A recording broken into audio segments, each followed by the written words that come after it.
The board excellence workshops that we are facilitating are very exciting and very powerful. One of the themes that we have taken up is about managing an IPO. What happens to the role of a director on the board from the pre-IPO stage to the post-IPO stage. And I think that's something that not only the promoters need to understand, but also every aspiring board member. With the onset of startups, there are huge opportunities in the marketplace for experienced professionals from the business world to take on board responsibilities. And often, these responsibilities are located within startups.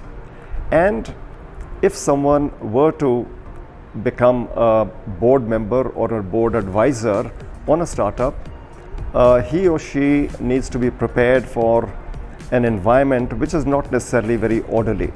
First of all, in the pre-IPO stage, an organization is in its state of infancy, where multiple people within the organization, as also the promoters themselves, are very hands-on. Everybody does multi-hatting, multitasking, and everybody pretty much knows about everything else. A lot of decisions are taken verbally. A lot of execution takes place, and people learn to navigate the business by making lots of mistakes, learning from them, and hopefully not repeating them again.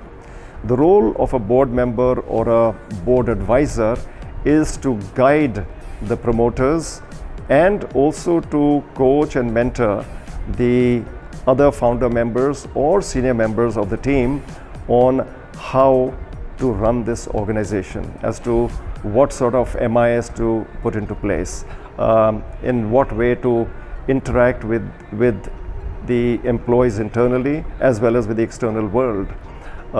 It's usually a very chaotic environment, and the board member needs to understand that. So while discussing the content of the Board Excellence Workshop, one of the things that we discussed was the impact that IPO or an initial public offer involves as far as the company is concerned, but also the board of directors, the management, and various other regulatory authorities that come into play as well.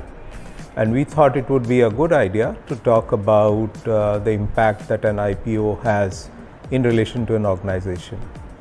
Now, the way I look at it and the way I think one should view an IPO is from three perspectives.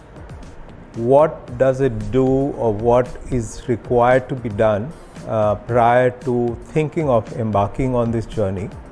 The second part is the actual IPO process itself. And the third one is post listing of the company.